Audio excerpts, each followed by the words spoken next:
Welcome to Snakes and Otters, a pointless discussion of eternal questions. Get ready, we're about to live in your head rent-free. This is episode 106. I am Martin. And I'm Robert. And I'm Francis. So, Otterites, this week is a history episode, and as you know, for 2021, we're focusing on World War II and the battles. WW2. And we're focusing on what we feel are the battles that made the decision. There's a lot of battles, of course, you could talk about in World War II. But, we started with the Battle of the Atlantic, kept the Brits in the war. We moved on to the Pacific Campaign and discussed Midway and the Solomon Islands and that battle of attrition in the Solomons. Then we moved on to Stalingrad, and that Stalingrad really destroyed the veteran elements of the Wehrmacht on the Eastern Front. So this time is the capper, Endgame, Normandy. Mm-hmm. The battle for the Western Front, the invasion of Atlantic, the crusade to free the continent of Europe. Right. And this is, one thing about we think about Europe and all the battles are going on, because, we've already had the invasion of Sicily and Italy. Italy is knocked out of the war by now. And that's no small thing that we very easily could have done a big deal on that, because a lot of that is preparation for Normandy. Yeah. They learned a lot about what needed to go into Normandy by those earlier campaigns. Yeah, I mean, there are at least 3 amphibious operations that you just talked about. Africa is Operation Torch. Yes. Then the invasion of Sicily. Yep. And then Anzio and the Anzio beachhead and the invasion of mainland Italy. That could easily have gone in an episode. Why aren't we doing one of those? It seemed like that would have been a good one. We only had so many slots. True. Well, and again, as much as Churchill wanted those battles and he thought that was the soft underbelly, they weren't the decision makers. Right. Well, they mattered, and geographically, they weren't the decision makers. It's hard to invade Europe from Italy because of the Alps. The Alps, yeah, and having to get past that. That's a nearly insurmountable barrier.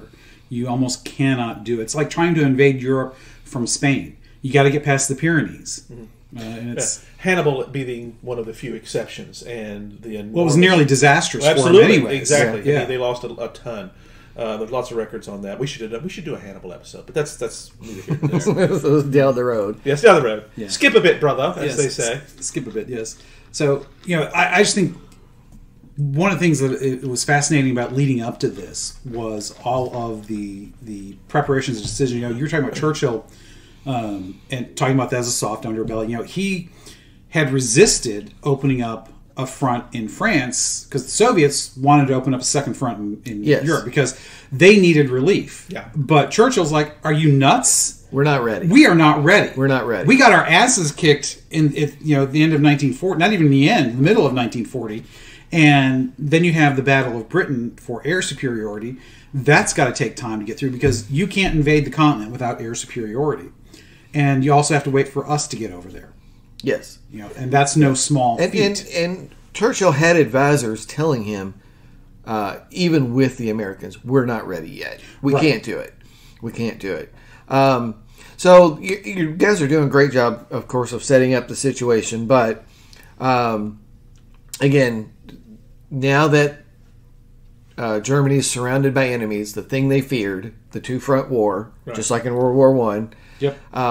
It was inevitable, but it was always a question of when. When. And that was the issue. Well, and who's involved, too. Yeah. And honestly, I think taking Italy out, even though nobody really considers Italy a major threat during this time, taking out, and even though you've got the Alps between Italy and the rest of Europe, taking out that ally to the south was huge. It basically puts Germany alone.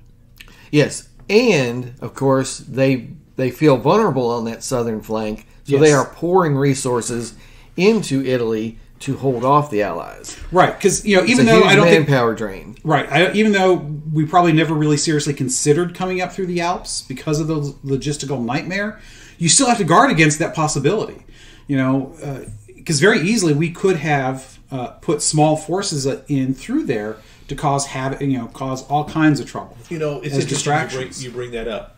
That was, in many respects, the whole core of the pre-invasion was about that distraction, and misinformation and making sure that they never really knew just exactly what was going to happen. Right. They knew that the deception factor was critical. Right. I mean, Patton was the obvious example. That's why he was pulled out. Of course, they didn't tell him that, but yeah. And I want to hit all of that too. That was called Operation Fortitude. A lot of these deceptions and the fake camps and the fake marshalling areas and staging areas in Britain, landing craft that didn't exist, rubber tanks that so they could be seen from the shore, all sorts of stuff. The radio traffic and everything. What went into the deception is nearly as big as what went into the invasion. Yeah. And as we talked about the other night on our pre-show prep, the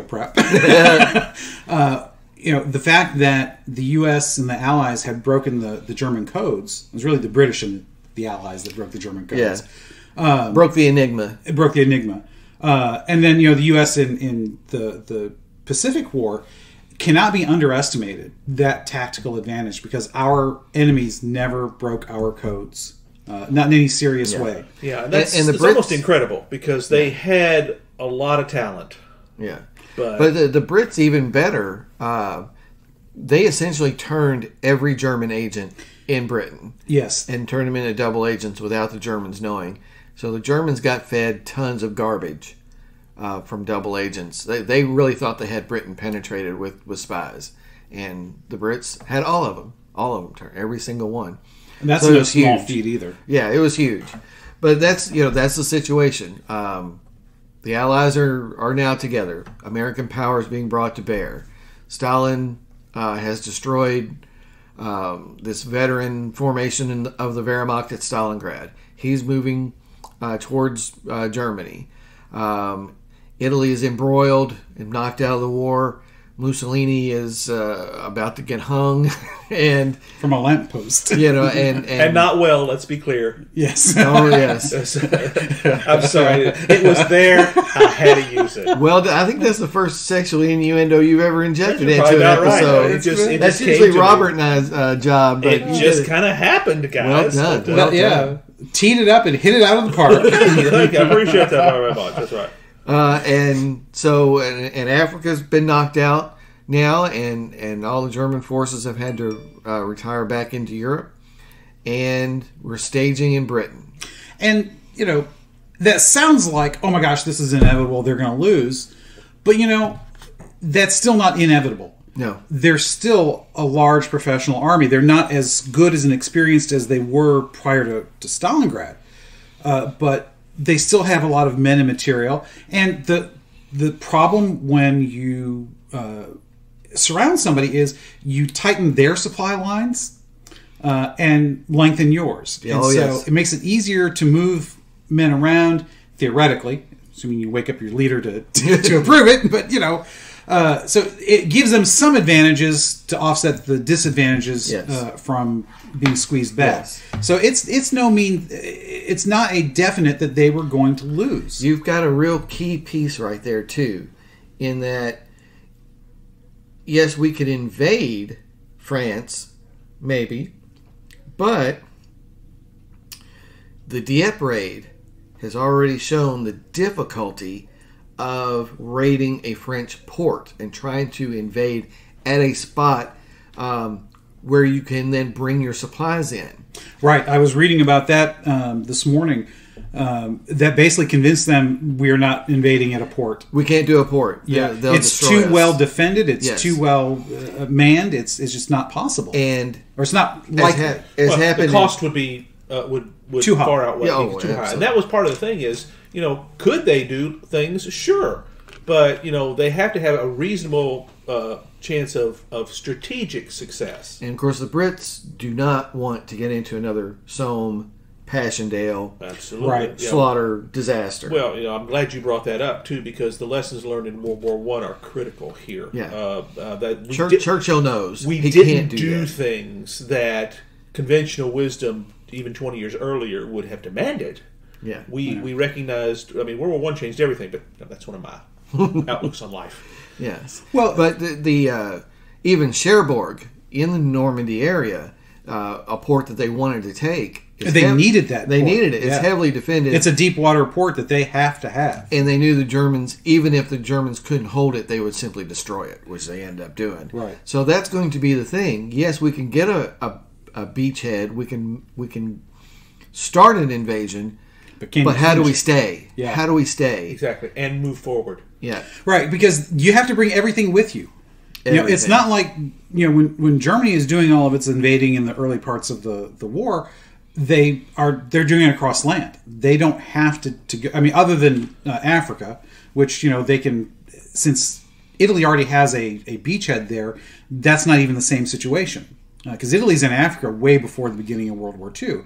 So Germany never has to worry about how to get their men and material where they need to go. And when you have to invade a continent across the channel or across the ocean, it's a huge thing, because you literally have to bring everything: your bullets, your food, the men, the tents, even, you know, the tents and the typewriters for the staff to you know, do all the orders and all the other stuff. I mean, the administrative stuff. Everything comes with you. Yeah, the gasoline. That became the thing. Which becomes critical. Yes, the gasoline. So that leads to the technical innovation of the Mulberry Harbor. Yes. Where they not only brought everything, they brought the harbors with them too. You know, that's I think one of the things that cannot be underestimated about the preparation for this. You know, it was only a year in the making, which is astounding when you think about the scope of this. Yeah. I am just flabbergasted, because they didn't have computers to help them organize this stuff. This is all paper, you know. Yeah, it's manual. It's all manuals. And they had to invent so much. Yeah. You know, and they had to build so much. One of the reasons that it even happens in June is they had to delay a month because they needed more landing craft to be available to get all. And it started out, they wanted to go with 3 divisions from the Americans and, you know, 2 from the Brits and her allies, and that was going to be that was the initial starting point. And very quickly, it's like, you know, maybe we need like 5 from here, but we ended up with like 100. Yeah. So it kept getting expanded. In the midst of all that, they still managed to pull it off in a year, but they had to invent and build so much of it in that year. Yeah. They put 160,000 men and their equipment, tanks and everything, ashore on the first day. That's ungodly. That's just unbelievable. Without the internet. Yeah.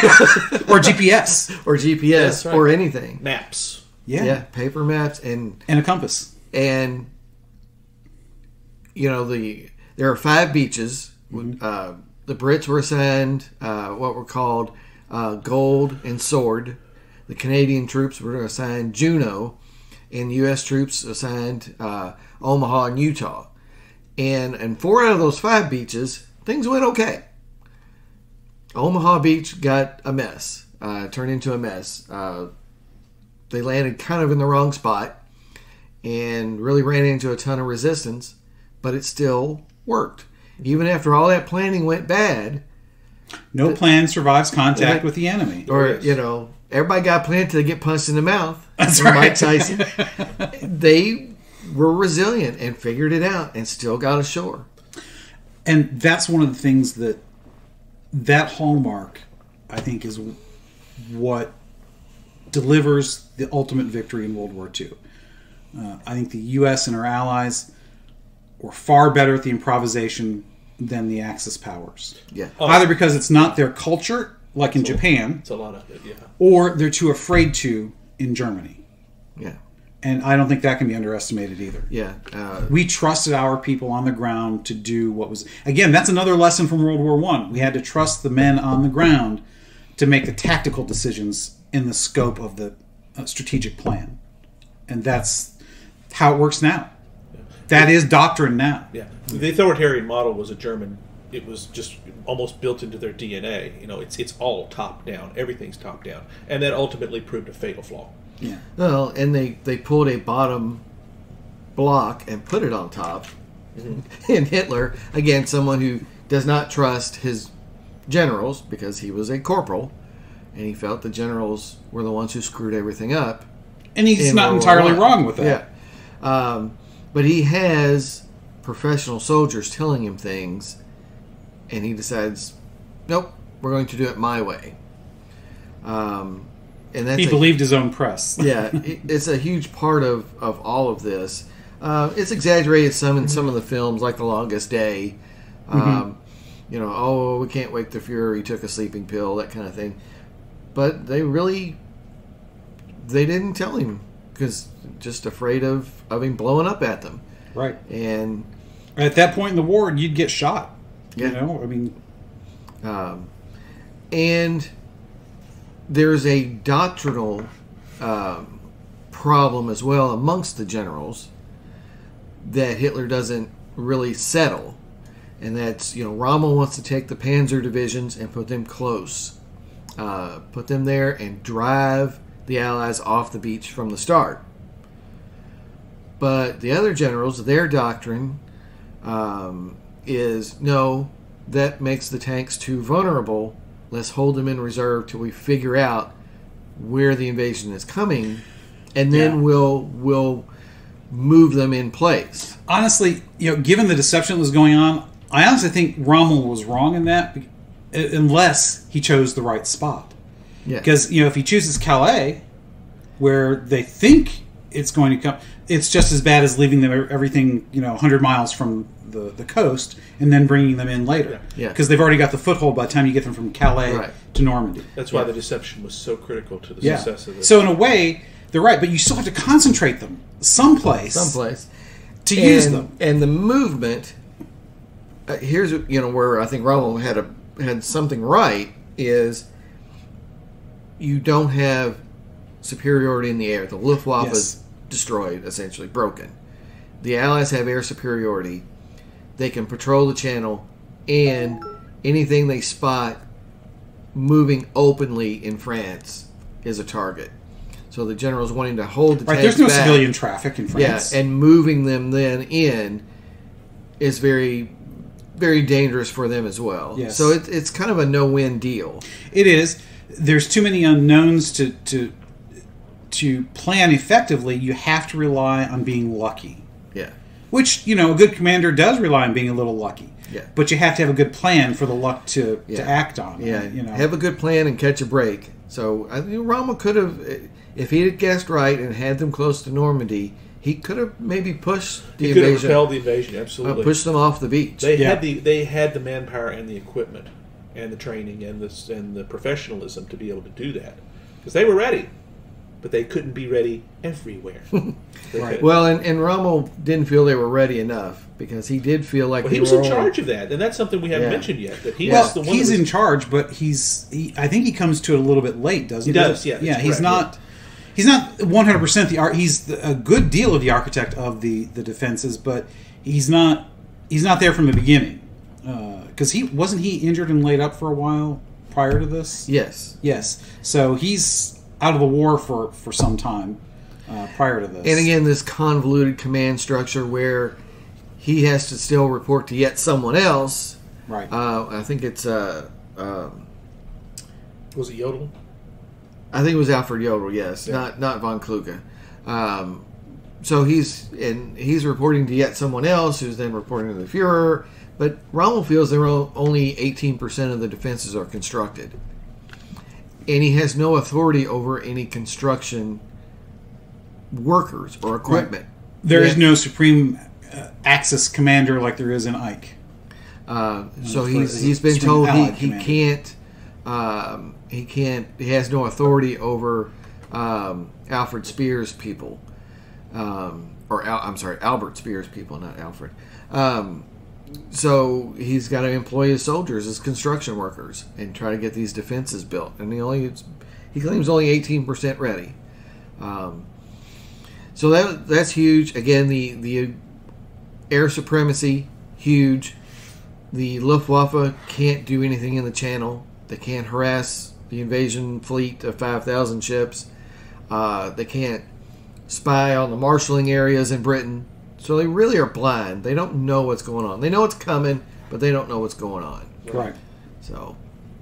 Right. And, the of all the places that they could have chosen, Normandy's not necessarily the best looking spot for landing, because those cliffs are not. It's not like you just stroll on from the beach up into the to the rest of the land. I mean, those are some nifty cliffs there that have to be scaled. And as you said, 4 of the 5 beaches went pretty well. There were places where they get there and there are dummy emplacements of guns because again they're not ready. So a little bit of deception going on both sides. But when you're the defender, the deception once it's discovered makes it really bad because you don't have anything to stop them there. So even if it had gone really bad at entirely, where if Omaha had totally failed, the other 4 probably would have been enough still to make the invasion a success. Well, again, one reason why you split it up into 5 landing zones. You don't put all your eggs in one basket. And as well as it did go, it still didn't go according to plan. Right. Even anywhere. Most of the objectives the first day objectives were not taken until D+2 or 3. Very famously in the Patton movies, the Overlord plan has a number of flaws. Chief among them is that Montgomery will never take Con on D+1. That's right. He won't take Con for weeks, and of course he didn't. That's right. And one thing in researching this too that it stood out that contributions of the Canadian troops in Juno Beach, they were badasses. They were bad and very effective. They were restrained a little bit by Montgomery for the Falaise pocket. They had a chance there. They couldn't quite close the whole grip on Falaise, and a huge chunk of the German forces and equipment escaped, but they still trapped 50,000 people, which that's major. Every time you take out a large group of Germans, there's just one more bunch of guys that can't shoot back at you, and when you're the invaders, that's important because you put one guy behind fortifications, and he's equal to at least 3 of the attackers as far from an offense-defense standpoint. Because he's got something to stand behind. Now, granted, in this kind of war, it's not exactly that. That's more of World War I, Civil War kind of thinking, but there's still some truth to that. Defenders have the advantage when you come to fixed locations. Now, when you're out in the field, that's an entirely different thing. Tank warfare kind of evens that up. I don't know where I was going with that. But, there's just so much that you could point to this. Normandy is one of the great ones for the what ifs because there's plenty of turning points on this. Yes. There was a movie made years ago. I can't remember the name of it, but it was basically one of those what if Hitler had won World War II or had the Normandy invasion had failed. Was basically what it was, and it didn't go into a whole lot of that. It was mostly the effects afterward. But Europe became Greater Germania, basically. Yeah, HBO did a movie, Fatherland. Yeah, that may be it. Yes, that's it. Yes, that was, set in 1960. Joe Kennedy Sr. That's the one. Yes, that's the one. I believe it was Rutger Hauer. Don't quote me on that, but I think that's right. He played the main character, and it was a small scope story, if I recall correctly. Yeah. Within that universe, so it's not it was not intended to be here's the alternate history. It's just kind of set with it. That was the Man in the High Castle was similar.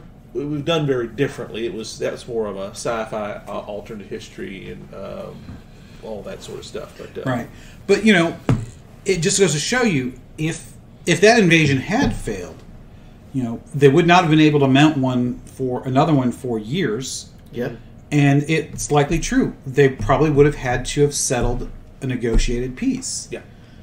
Because if you have to wait another couple of years, that gives both sides. Although the Soviets are still coming in from the east, so maybe you can somehow join up with them. I don't know. That may the have war been in the enough. West would have been over essentially for years. Yeah, and Stalin is desperate for that second front. Correct. Yes. And if it fails, I'm not sure. I don't know. Stalin is, with all the blood that's been lost, I'm not sure he would have ever given up. Right. Well, and that's the difference. I was going to mention this earlier. He's wanting that second front, and Churchill is resisting it because we're not ready. Stalin to him, the only thing when you say you're not ready, that's not willing, because he doesn't care about all the rest of the stuff. He's willing to throw 10 million men at a problem and only have 1 million come out of it. To him, that's still a success as long as the objective is met. Yes, the ruthlessness of Stalin is not something to be underestimated. Right. Here. Yeah. Well, certainly, if the invasion is a failure and Stalin's still coming, and the Germans can then turn their focus eastward and make it a bloody mess, then certainly the atomic weapons come into play. Almost certainly, yes. There has to be a decision, okay, do we use this against Japan, or do we pick a city in Germany to do this to instead? Again, one of each. Yeah. So, I mean, Germany is... we're talking about their capabilities here to repel the invasion and what happens, but they're still in a rough shape. They are. They still don't control their own skies. They are being pummeled by the air. And, again, Stalin is destroying the cream of the professional units. By the time 44 comes, the Russians have figured out how to do it and do it right. Well, their T-34 tanks, while they may not be as powerful as as the German tanks, there's so many more of them. Yeah. That sloped armor cannot, which is a huge innovation. Which we think of it nowadays. Well, what's a big deal? You put your armor at an angle. Why wouldn't you? But that's not the way tanks were built then. But that sloped armor and the thickness of it was a huge defense against the Panzers and the cream of the German tanks. They had mastered tank warfare, and their artillery and their rockets. The rockets, yes, those are terrifying. It's terrifying, and they were good at using them. Yeah. They had the ability to. They may not, and this is very much a Soviet thing until the end. What we lack in quality, we will make up for in quantity, because they had the manpower and the resources to do that, and the will, and more importantly, they had the will. So even if Hitler had been able to take, say, 3/4 of what he had in France and turn it east, presuming a failed Normandy invasion, because you certainly at that point, knowing they're not going to be able to do it for another couple of years, or you could redeploy all of those troops and tanks and everything else. You're going to slow Stalin down for sure, but I don't know that you can fully. Yeah, it's making it. Yeah, the idea would be to make it a lot bloodier, slow Stalin down, then open up the channels to the west, and then what? What are Churchill and Roosevelt's response? Right. I think you hit it correctly that it delays things out, but the atomic weapons would be used. Because Japan is still a threat. Yeah. Because the war effort in the United States is still continuing. Oh yeah. That's not going to stop. Can America give Britain enough backing to say don't give in? Yes, we lost in the invasion. We can't invade again for a while. Just hang on. Yeah. Yeah, and keep the supply train. You'll keep the air superiority. By then, the Battle of the Atlantic is largely won. There's not keeping men and material coming is not a problem, other than the political will in the United States. And then deciding, okay, what do we do? Are we going to try this again, and how? And who's going to be in charge of it? Because he would be gone. Yeah, certainly Eisenhower would probably have been reassigned after a failed invasion. Yeah. Which he would have accepted. I mean, he knew that. Maybe Bradley. Certainly not Patton. No. But perhaps Bradley would then get the Supreme Commander nod. God forbid they give it to Monty. I don't think anybody's that dumb. No. I mean, not that he's an incompetent general, but he has his flaws. Yeah. But it's I think this is a good spot then to talk about some of those things that then followed up. Because you bring up Bradley. That's Operation Cobra. Mm-hmm. That's the breakout from the initial invasion on the peninsula through that what they call the bocage country, with all the hedgerows and the pits and ditches and all that. And using Patton and the Third Army then to sweep around. Operation Dragoon, that's the invasion in southern France off the Mediterranean coast, to try to link up with the invasion forces from Normandy. And then in September you get Market Garden, this idea of, well, we'll parachute across Holland and we can be in Germany and we can end this by Christmas. Not so disaster. But once there is a foothold, then it really is a matter of ticking clock. We're going to win. Yeah. They didn't push us off the beach immediately. Well, even if we're going to win. But it's just how much longer. It took time to get inland far enough for that foothold to really be solid. Yeah. So, I mean, there were still weeks in the early weeks of the invasion. It wasn't just, if you get through the first 3 days, you're solid. No, there were first several weeks of the invasion where it could still have gone south. And again, the gasoline shortage is huge. It is. And it makes where you've got to try to assign supplies a certain way. Eisenhower decides we're going to try to do broad front rather than these concentrate in one spot and try to drive through. I don't want to isolate anybody because if they run out of gas, they're toast. Yeah. And again, showing the difference in the Allied point of view from the West as opposed to the Russians in the East.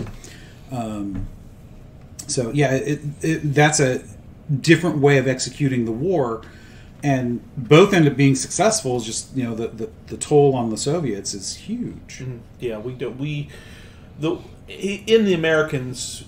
We understand the Western Front. We understand the Pacific pretty well. We're still our perspective is a little skewed from the way it should be because we're learning. But the Eastern Front is largely skimmed over in our society, wrongly so. But if you were to go to Russia today, they could probably tell you all about the Battle of Stalingrad, but could care less about what happened in the Pacific. It's just... Right. Well, and they probably don't even care that much about what happened in France because, again, we had nobody in Russia. They had nobody in the West. Right. So, they were allies, but really they were more there's associated powers well, that's in correct, that sense. Because there's still... I mean, you got to remember, Napoleon's only 100 years in the past. Russians hate the French. Yes. Everything they whooped their ass pretty bad.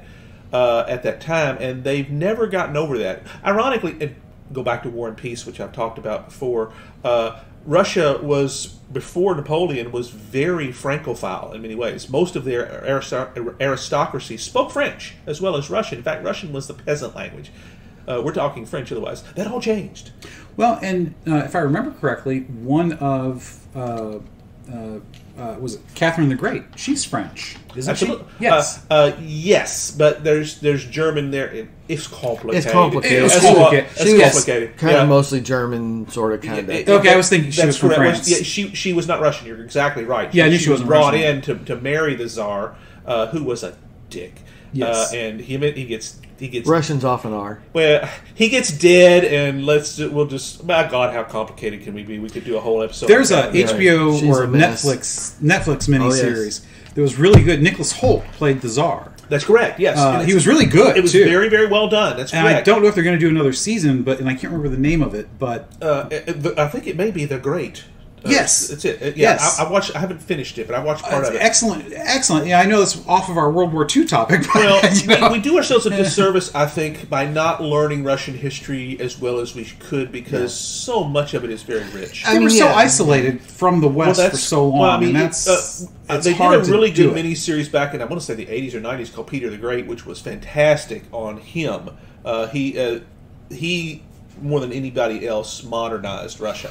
Mm-hmm. And I mean that's what St. Petersburg. It's about him. Yeah, but I mean you mentioned the Eastern Front. To us the Eastern Front, that's a joke from Hogan's Heroes. That was always the threat to Schultz. I'll send you to the Eastern Front or to Klink. General Burkhalter was always going to send them both to the Eastern Front. So we just see that as a comedy thing, but it. There's a reason why that was meant to be funny though. Yeah, because they chewed guys up. Yeah, that's right. So some books. Before we get into the books. Yes. Oh, you want to take a break? Yeah, we haven't done our bourbon break. We're not actually drinking bourbon. Yes. Because we were recording in the early morning, and we are not day drinkers. I am so excited to welcome the guys back to Studio M. That's right, we are in Studio M. We didn't even mention that earlier. Yeah, that's all. It's very thrilling to have the guys back here at Studio M. Got the bar ready to go, but it is early, so we haven't poured a bourbon yet. But I do have a good story that can sub for bourbon break. Oh, let's hear it. Let's hear it. Okay, so Lay it upon us. Otterites, as you probably have read, or hopefully have read on the blog, about Biscuit Belly, and our new catchphrase. Would you like more gravy? Yeah. Sorry. So, in explaining that to Mrs. Martin, of course, that became kind of a gag for us here, and we work in the same building now. Mrs. Martin and I. Well, you kind of did before when you were working from home.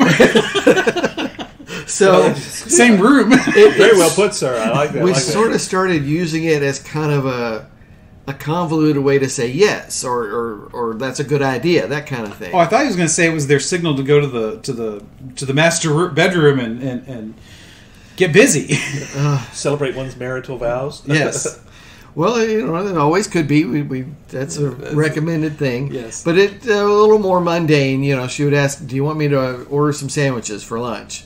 So I could reply, "Would you like gravy with that? Yeah, or would you like some more gravy?" Yep. So that became yes. Well, Mrs. Martin, in her genius, then just pretty much shortened it to just the word gravy. So it became just a code word. So are you ready to leave? It's time to go. Gravy. Okay. That means it's time for us to go get in the car and come home. So I wanted to tell that little bit of a story that Mrs. Martin turned it into just a code word. Fantastic. Yeah, just gravy. So we go, are you ready to leave? Gravy. Ready to eat lunch? Gravy. Yep. Yeah, we've done the Biscuit Belly thing now twice. Francis and I, we had breakfast this morning. We went to, as I call it, Der Waffle House. How German of you, sir. Well, since we're doing Normandy, That's today. Right. But it's not Biscuit Belly, but it's still some good food. It's still a good breakfast there. Yes. It had bacon, and who doesn't love bacon? Yeah. But the back to the bourbon thing. So you've got Old Tub and a new bottle of Woodford for us today. Yes, correct? I bought a bottle of Woodford. I got it on a deal at the Kroger Spirit Store, or whatever they call it.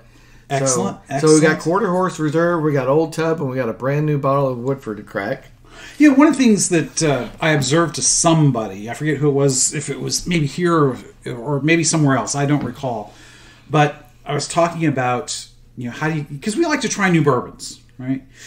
And there are so many, bourbon has exploded in a good way. Mm-hmm. And one of the things I have noted is that, normally I'm wary of the packaging, buying something by the packaging.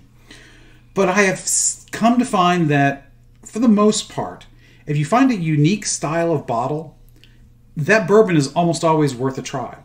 Because if they're putting the money into the bottling, they're probably putting the money into the bourbon as well. Because that Quarter Horse Reserve, that's a square bottle, not the normal round one. The Woodford is a sandwich bottle is what I call it, because if you put it on its side, it looks like a sandwich. It's square and a little thick. Interesting way of putting that, sir.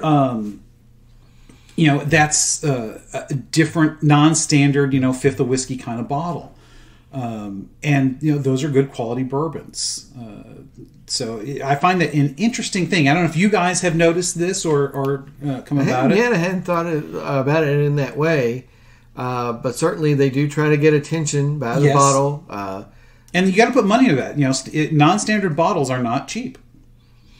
And of course, you're hiring a design firm probably to design that stuff. So even some of the standard bottles, fifth of whiskey kind of bottles that we all are familiar with. Sometimes you can get creative with that, like our Basil Hayden that we like so much.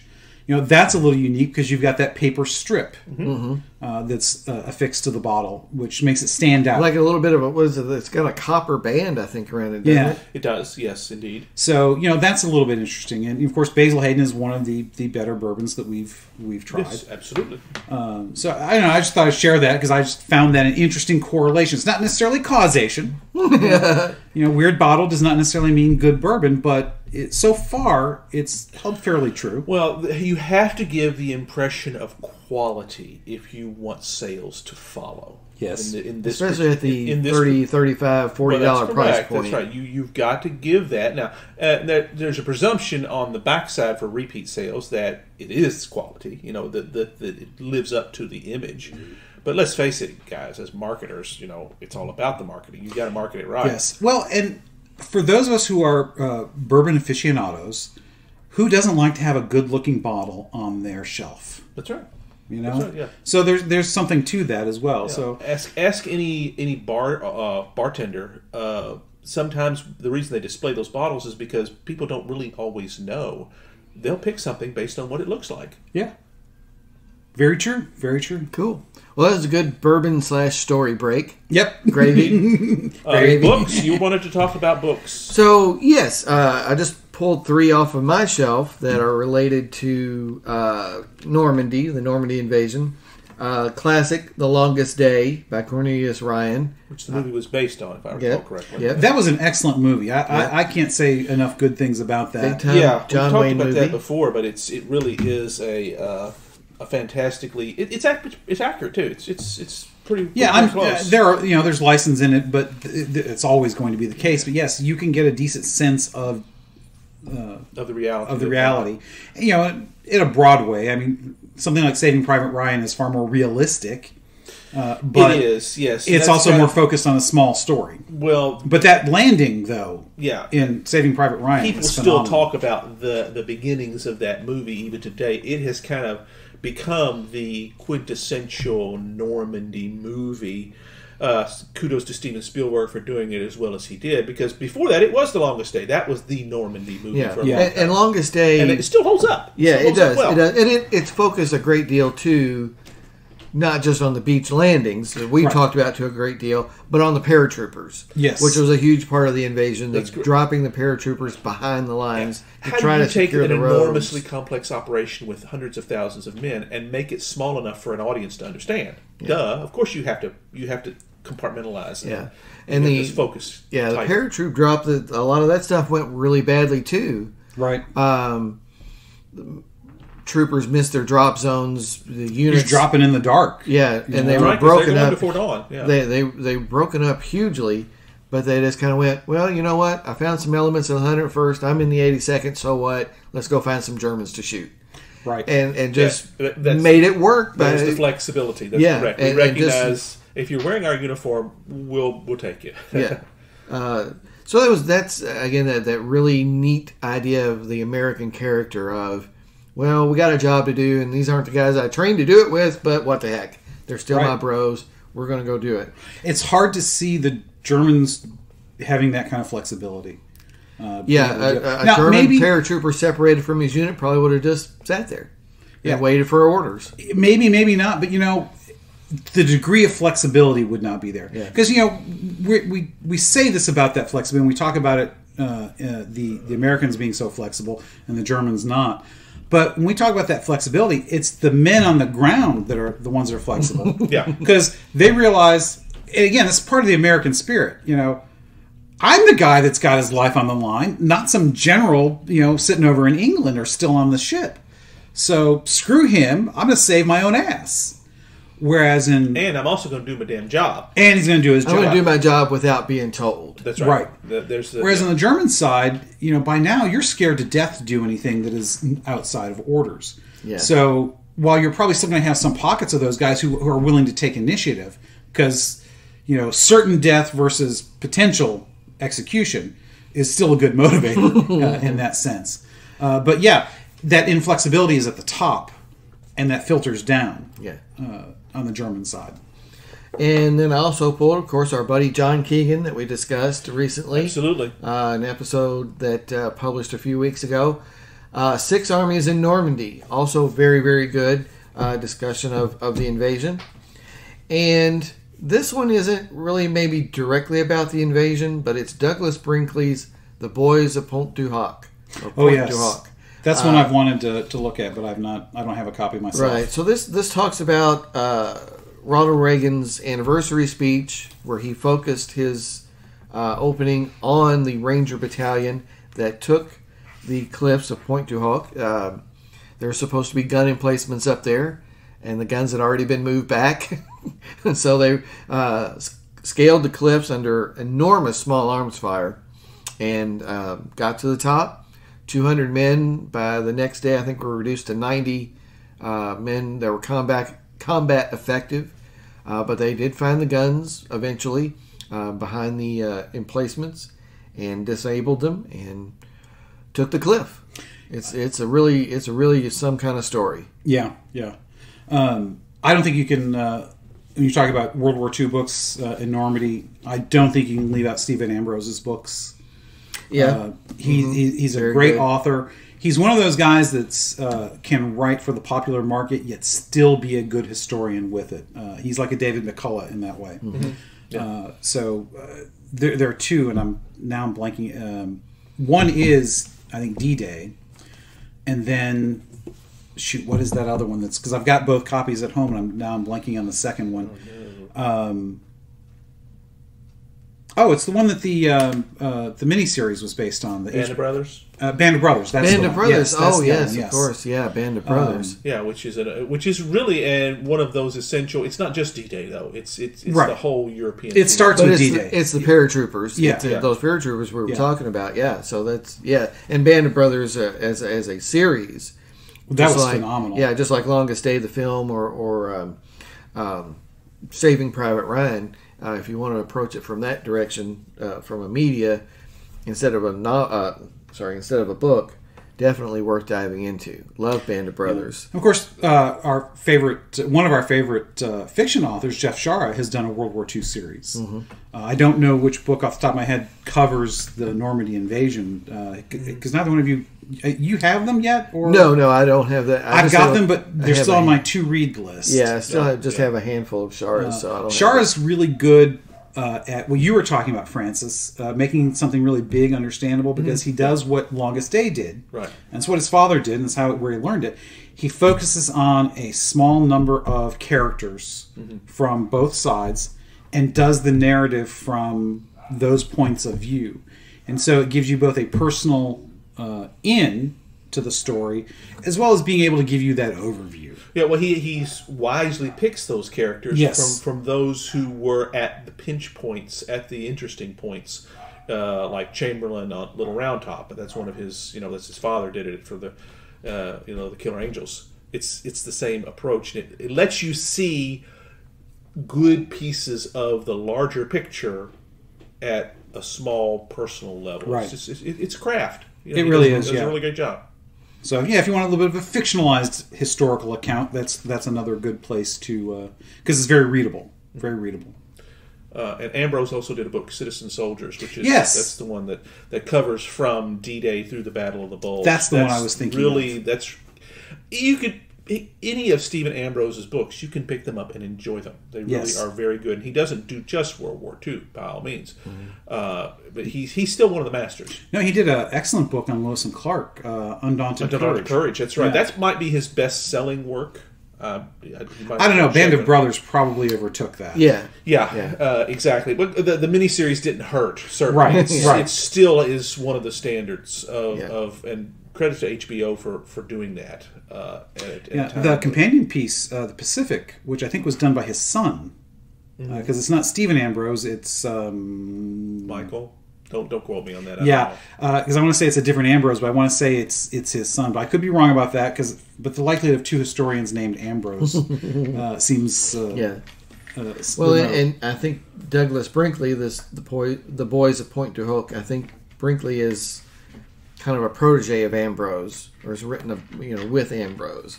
So that's coming up on 49 minutes, and we really didn't even do a lot of detail about the actual battle. You can't. you way too big.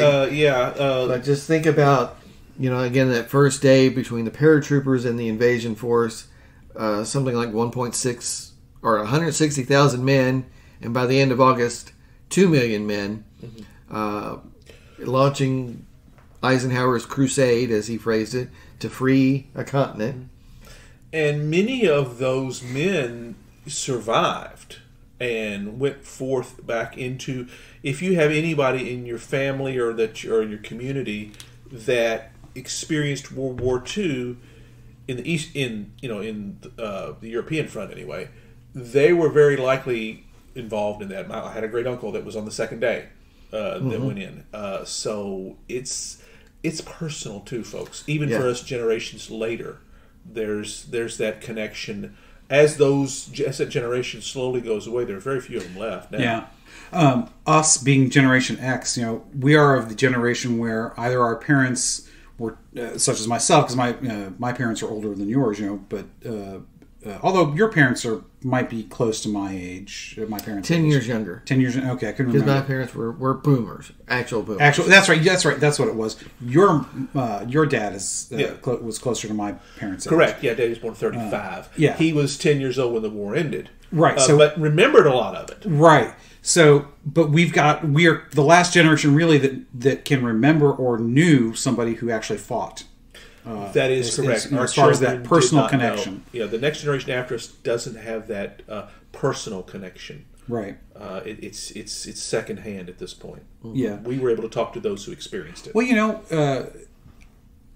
in many ways, that's we have a similar, slightly different way we think about Vietnam. When I think about Vietnam, to me that's a war in the past, but it happened while we were very young. Yeah. But I don't really have a memory of the war, because by the time that kind of stuff would have entered my consciousness, things were winding down. We were out before we were 10. They were out in 73 and totally out by 75. So you realize when you're talking about Vietnam, that's less than 10 years prior to our graduation from high school. Sure. Which, you think about that, that's kind of an astounding fact for it to not be in our consciousness. To be that close. I suspect that it's more subconscious to us than we realize. I think you can't have grown up during that environment and not be affected by it, even though we don't realize it. Yeah, but I mean, as far as this is a thing that is contemporary versus history.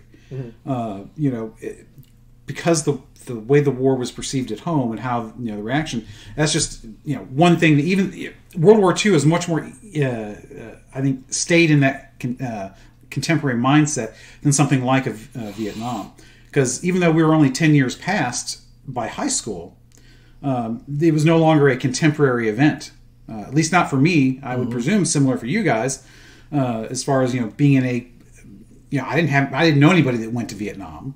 I don't know about you guys.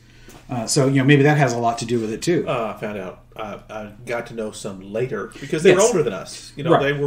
They were kind of not our generation. They were the previous generation, sort of. Right. They were the baby boomers. Yeah, exactly. They were. They were uncles and things like that, or neighbors. We were just. It also helps that something like this, World War II, we won. You're much more likely to want to keep that into the consciousness, and it's we like to celebrate our wins. That's especially the bigger wins. I think that's one of the reasons why something like World War II, Normandy, these things, they capture the imagination. Well, there were also a lot more men under arms for World War II than there were in Vietnam too. True. So that has something to do. You couldn't avoid that one. Yes. If you were of the right age, it was unavoidable. Whereas in Vietnam, not so much, and a lot of things happened. We'll talk about that. Well, we have talked being about a conscientious objector would have been nearly unthinkable prior to the 60s. Correct. Absolutely, yeah. Well, I knew one. He actually he was drafted and he served. He was a medic, and that was what he went in. And he said, "To me, that's an honorable way to be your conscientious objector, because rather than fleeing to Canada." Well, that's correct. That's how he did it, and he was very good. He even told me about it. I used to work with him. Marion was his name, and he said, yeah. They asked him, do you want to carry a gun? He says, well, yeah, I'm going to be in the country, right? Yes. Okay, I'll take a sidearm. And they called him Doc, because that's what he was. Right. He was a medic, and he actually saw combat. But he was a conscientious objector. Just goes to show you, there are no atheists in foxholes. Yeah. Even a conscientious objector will want to defend himself. That's exactly it, yes.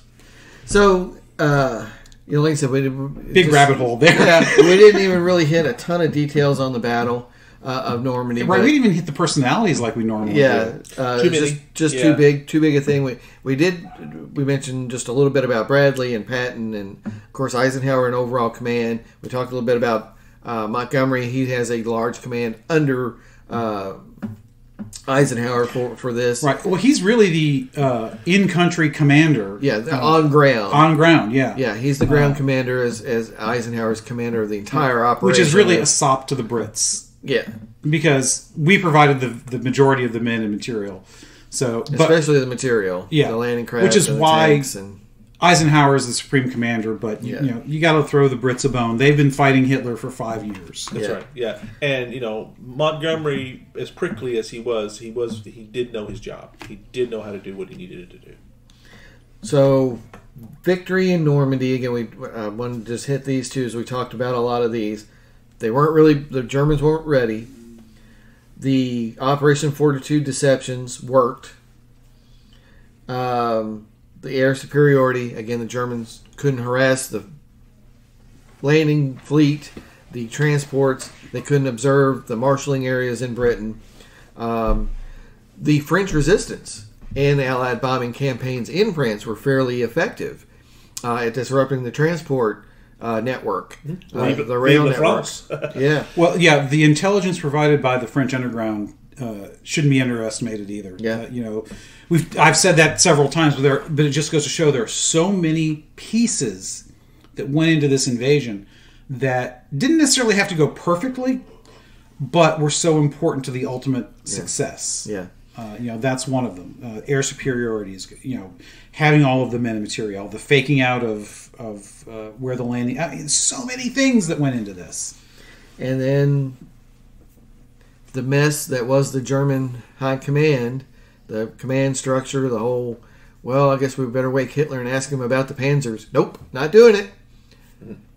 That it was a part of this that made it work. And again, they didn't reach all the objectives as planned, but within 2 days, 3 days, they're starting to take them.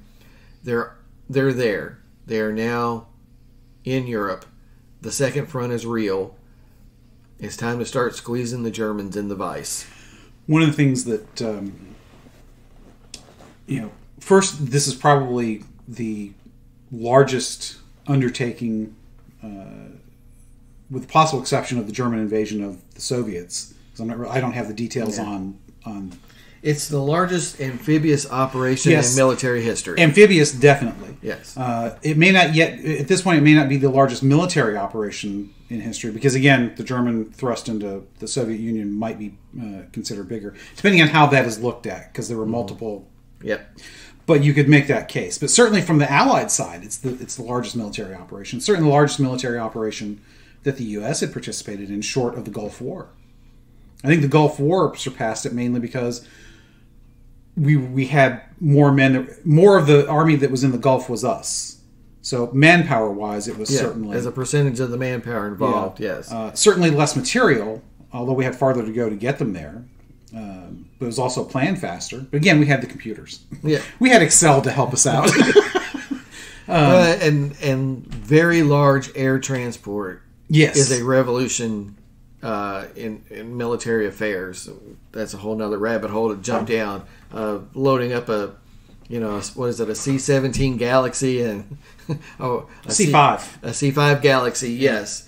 A C-5 Galaxy and taking it to Kuwait and aerial refueling it along the way is something unimaginable to somebody like Eisenhower. It's just right. He would have been salivating at the thought.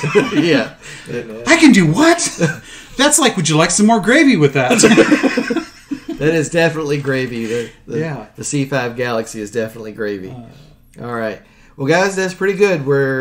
I think we're ready to wrap it up. Francis, buddy, what is next time? Code of honor, gentlemen. Who knows where we'll go? Who knows the things we'll say? Only the Shadow knows. Only the Shadow knows, and he ain't talking. It's going to be fantastic. Fantastic, boys. We always rise to the occasion with Code of Honor. So make sure you're here. Was that his second sexual innuendo of the? I didn't intend it. No, I don't think so. I don't think so. Skip a bit, brother. Join us next time. You're going to love it.